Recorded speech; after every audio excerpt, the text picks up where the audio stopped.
One welcome to my channel. I am Neha. आज करेंगे हम क्लास 12 बिजनेस स्टडीज़ एंड आज का हमारा टॉपिक है objections to advertising. And guys इस चैनल पे हम जितने भी वीडियोस करेंगे वो सभी एनसीईआरटी की बुक्स में से करेंगे। सबसे पहला क्या है ऑब्जेक्शन अपना, एड्स टू कॉस्ट, यानी अगर हम एडवर्टीज़मेंट दिखाते हैं हमारे प्रोडक्ट की तो हमारी कॉस्ट जो है बढ़ जाती है। The opponents of advertising argue that advertising unnecessarily adds to the cost of product. जो एडवर्टाइजमेंट के अपोनेंट्स हैं, जो इनके अगेंस्ट हैं, वो लोग बोलते हैं कि बेफालतू में ये खर्चा बढ़ा देती है advertisement, which is ultimately passed on to the buyers in the form of high prices. और जिसका भुगतान किसको करना पड़ता है, बायर्स को करना पड़ता है। और उनको एक प्रोडक्ट के जहाँ 20 रुपये देने पड़ते हैं, एडवर्टीज़मेंट की वजह से शायद 22 से 23 रुपये देने पड़े। An advertisement on TV for a few seconds, for example, cost the marketeers several lakhs of rupees. Suppose TV में अगर हम ऐड दिखाते हैं अपने प्रोडक्ट की, चाहे वो कुछ ही सेकंड्स की हो, तो क्या होता है, मार्केटियर को उसके लाखों रुपए देने पड़ते हैं, भरने पड़ते हैं। Similarly, an advertisement in print media, say in newspaper or magazine, costs the marketeers a large amount of money. चाहे एडवर्टीज़मेंट अगर हम प्रिंट मीडिया, न्यूज़पेपर वगैरह में, मैगज़ीन वगैरह में भी दिखाएं तो भी उसके लिए एक मार्केटियर को बहुत सारे पैसे भरने पड़ते हैं। 100-200 रुपये में बात नहीं बनती है। The money spent adds to the cost. और ये जो भी हम पैसा ख़रीदते हैं इससे हमारी कॉस्ट ही बढ़ती है। जहाँ एक प्रोडक्ट हमारा 10 रुपये में रेडी होता है, अगर एडवर्टीज़मेंट दिखाई जाए, ठीक है, तो उसका खर्चा हम उसमें ऐड करें तो 11 या 12 उसकी कॉस्ट पड़ेगी, which is an important factor in fixation of the price of the product. और जब हम किसी प्रोडक्ट का प्राइस फिक्स करते हैं तो हमें उसमें एडवर्टीज़मेंट की कॉस्ट भी ऐड करनी पड़ती है। अपनी जेब से थोड़ा देंगे हम पैसा, है ना, कस्टमर से ही तो लेंगे। आगे देखते हैं, true advertisement of a product cost lost of money. हाँ, इसके सपोर्टर्स बोलते हैं कि ठीक है, हम ये बात मानते हैं कि एडवर्टीज़मेंट में बहुत सारा पैसा अपना खर्च होता है, but it helps to increase the demand for the product. लेकिन इससे हमें क्या हेल्प मिलती है, हमारे प्रोडक्ट की डिमांड बहुत ज़्यादा बढ़ जाती है। अब टीवी में ऐड आएगी, लोग देखेंगे तो लोग प्रोडक्ट खरीदेंगे।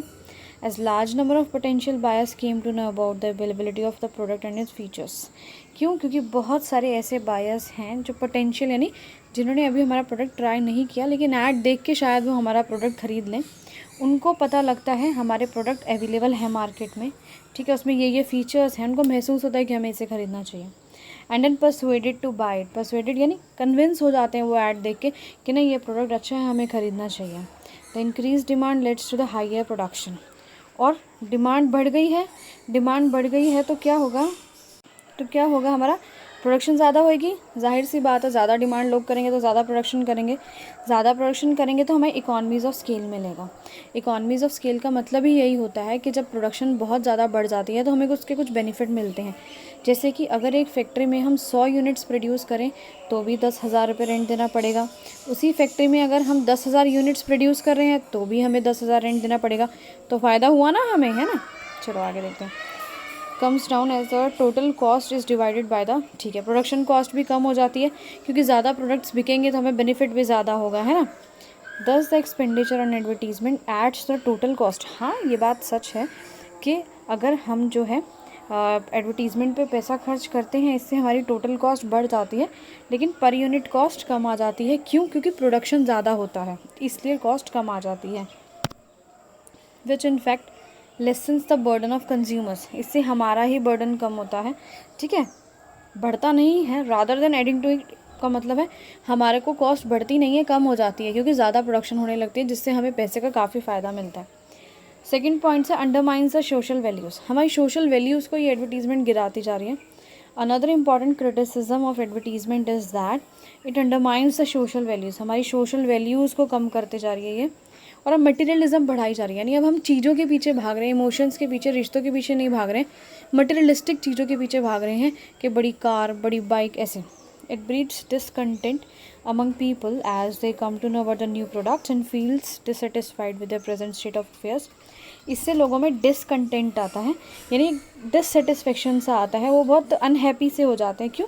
क्योंकि उन्हें पता लगता है कि भाई कोई न्यू प्रोडक्ट आया है मार्केट में और उनके पास वो नहीं है, तो वो डिससेटिस्फाइड फील होते हैं कि प्रेजेंट स्टेट उनकी ऐसी है कि उनके पास वो प्रोडक्ट नहीं है या उनके पास एनफ कैश नहीं है जिससे वो प्रोडक्ट खरीद सकें। So some advertisement show new lifestyle which do not find social approval. और कुछ एडवर्टीज़मेंट तो ऐसी आती हैं जिसमें को एक नया फैशन या नया कोई लाइफस्टाइल दिखाया जाता है, बहुत मॉडर्न और एडवांस्ड, लेकिन हमारी जो सोशल हमारी जो सोसाइटी है वो उस चीज़ को अप्रूव नहीं करती, हमारे जो संस्कार हम बोल सकते हैं। नेक्स्ट देखते हैं, this criticism is not entirely true. पूरी तरह ये बात सच नहीं है कि सच में ऐसा होता है। Advertisement in fact helps buyers by informing them about the new products। Advertisement करती क्या है, हमें इन्फॉर्म करती है, सिर्फ बताती है, सिर्फ एक इन्फॉर्मेशन देती है कि मार्केट में एक नया प्रोडक्ट आया है which may be improvement over the existing product, जो कि बेहतर है, इम्प्रूवमेंट यानी बेहतर है एग्जिस्टिंग प्रोडक्ट, यानी जो प्रोडक्ट अभी हम यूज़ कर रहे हैं उससे कुछ बेहतर ही है वो चीज़। If buyers are not informed about these products, they may be using inefficient products। अगर buyers को सपोज इन्फॉर्मेशन ही नहीं मिले कि ये नया प्रोडक्ट आया है मार्केट में जो बहुत बेहतरीन है, तो वो इनएफिशिएंट प्रोडक्ट यूज़ करते रहेंगे जो शायद इतने बढ़िया नहीं हैं। ठीक है। Further, the job of advertisement is to inform. So advertisement का क्या काम है, सिर्फ इन्फॉर्म करना, हमें इन्फॉर्मेशन देना। The final choice to buy or not to buy anyway rest with the buyers. Final choice किसकी होती है कि प्रोडक्ट खरीदना है या नहीं खरीदना है, वो बायर की होती है। उसकी मर्जी है, भाई खरीदना तो खरीदो, नहीं खरीदना तो मत खरीदो। एडवर्टीजमेंट वालों ने तो सिर्फ दिखा दिया आपको कि ये प्रोडक्ट आया है मार्केट में, अब आपकी इच्छा है। They will buy if the advertised product satisfied some of their needs. और वो प्रोडक्ट तभी खरीदेंगे जबकि प्रोडक्ट की जिसकी भी उन्होंने ऐड देखी उनको लगेगा कि नहीं, हाँ हमारी सेटिस्फाइड हो रही है कोई नीड, हमारी कोई ज़रूरत है जिससे इस प्रोडक्ट को यूज़ करने से वो पूरा हो सकती है, भाई तभी खरीदो वरना मत खरीदो। और क्या होगा, वो मोटिवेटेड हो जाएंगे, हार्ड वर्क करेंगे ताकि वो उस प्रोडक्ट को परचेज़ कर पाएँ। थर्ड पॉइंट है अपना, कन्फ्यूजेस द बायर्स। एडवर्टीजमेंट जो होती है वो बायर्स को बहुत ज़्यादा कंफ्यूज कर देती है। Another criticism against advertisement is that so many products are being advertised which makes similar claims. So एक क्रिटिसिज्म और है, वो क्या कहता है कि बहुत सारे प्रोडक्ट्स की एडवर्टीजमेंट आती है, भाई कितने सारे प्रोडक्ट्स की ऐड आती है और सब सिमिलर क्लेम्स करते हैं। जैसे कि शैम्पू की ऐड है तो सभी यही बोलेंगे इस शैम्पू को इस्तेमाल करो बाल लंबे काले हो जाएंगे, हैं। तो क्या होता है, बायर बहुत ज़्यादा कंफ्यूज हो जाता है कि कौन सी इन्फॉर्मेशन या कौन सा प्रोडक्ट की एडवर्टीजमेंट बिल्कुल सच्ची है और किस पे हम रिलाई करें, किस पे जो है हम विश्वास करें। एग्जाम्पल देखते हैं, यहाँ लिखा हुआ है जैसे कि we may note similar claims of whiteness and stain removing abilities in competing brands of. Suppose एक डिटर्जेंट पाउडर की ऐड है, सब लोग यही बोलेंगे कि भाई हमारा डिटर्जेंट पाउडर यूज़ करो, कपड़े वाइट हो जाएंगे और स्टेन्स यानी दाग धब्बे हट जाएंगे। ठीक है। अब सपोज़ किसकी ऐड आ रही है, टूथपेस्ट की ऐड आ रही है, सब बोलते हैं हमारा प्रोडक्ट इस्तेमाल करो, आपको फ्रेश फील होगा, टीथ एकदम वाइट हो जाएंगे। लेकिन हम तो कंफ्यूज हो गए ना भाई, कौन सा खरीदें, सब लोग एक ही बात बोल रहे हैं, हमें क्या पता कौन सच बोल रहा है, कोई नहीं। The supporters of advertisement however argue that we are all rational human beings. So जो एडवर्टीजमेंट को लोग सपोर्ट करते हैं वो क्या बोलते हैं कि हम लोग रेशनल ह्यूमन बींग्स हैं, हम अपना डिसीजन खुद ले सकते हैं। ठीक है। रेशनल ह्यूमन बींग से मतलब है भाई अच्छा खासा हमारे पास दिमाग है, सोचने समझने की शक्ति है। ठीक है। तो हम देख सकते हैं इसका प्राइस, स्टाइल, साइज़, सारी इन्फॉर्मेशन देख के फिर हमारे ऊपर डिपेंड है कि उस प्रोडक्ट को खरीदना है या नहीं खरीदना है। Thus the buyers can clear the confusion by analysing the information. So ये बायर्स की रिस्पॉन्सिबिलिटी है, भाई खुद की कन्फ्यूजन खुद क्लियर करो, जो इन्फॉर्मेशन दी गई है उसको अच्छे से एनालाइज करो, चाहे वो एडवर्टीजमेंट से मिली है चाहे किसी और सोर्स यानी कहीं और से मिली है, अच्छे से पहले पूरी इन्फॉर्मेशन लो, तब जाके डिसीजन लो कि आपको ये परचेज़ करना है प्रोडक्ट या नहीं करना है। ठीक है, चलो आगे बढ़ते हैं। लास्ट हमारा पॉइंट है ये encourages sale of inferior products. Advertisement की वजह से कभी कभी क्या होता है, बहुत इन्फीरियर यानी थोड़े लो क्वालिटी के प्रोडक्ट्स भी बिकने लगते हैं। Advertisement does not distinguish between superior and inferior products and persuade people to purchase even the inferior products. So advertisement क्या करती है, हमें कभी कभी नहीं बताती कि कौन सा प्रोडक्ट सुपीरियर है, कौन सा प्रोडक्ट इन्फीरियर है। ऐसा नहीं बताया जाता है ऐड में कि हमारा प्रोडक्ट जो है अच्छी क्वालिटी का नहीं है तो मत खरीदो। बस हमें कैसे भी करके वो कन्विंस कर लेते हैं कि भाई हमारा प्रोडक्ट खरीदो, चाहे वो इन्फीरियर ही क्यों ना हो, चाहे लो क्वालिटी का क्यों ना हो। अब बात ये आती है इसके सपोर्टर्स क्या बोलते हैं। In fact superiority and inferiority depends upon the quality which is a relative concept. अब प्रोडक्ट सुपीरियर है या इन्फीरियर है वो तो उसकी क्वालिटी पे डिपेंड होता है ना। ये एक रिलेटिव कंसेप्ट है, यानी जब दोनों को रिलेशन में लेके आया जाएगा, दोनों को कंपेयर किया जाएगा, तब जाके पता लगेगा कि कौन सा सुपीरियर है कौन सा इन्फीरियर है। The desired level of quality will depend upon the economic status and preferences of the target customers. अब एक कस्टमर कैसी क्वालिटी चाहता है किस चीज़ पर डिपेंड होता है, उसके इकोनॉमिक स्टेटस पर, यानी उसके फाइनेंशियली जो कितना स्ट्रॉन्ग है।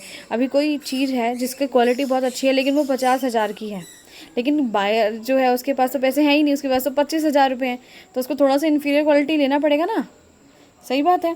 या फिर उसकी प्रेफरेंस, भाई नहीं पसंद उसको इतने महंगे प्रोडक्ट्स, वो सस्ते प्रोडक्ट लेगा, नहीं अगर अफोर्ड कर सकता तो कभी कभी इन्फीरियर प्रोडक्ट्स भी अच्छे माने जाते हैं, क्योंकि कई लोग जो होते हैं वो अच्छी क्वालिटी के प्रोडक्ट्स अफोर्ड नहीं कर पाते हैं।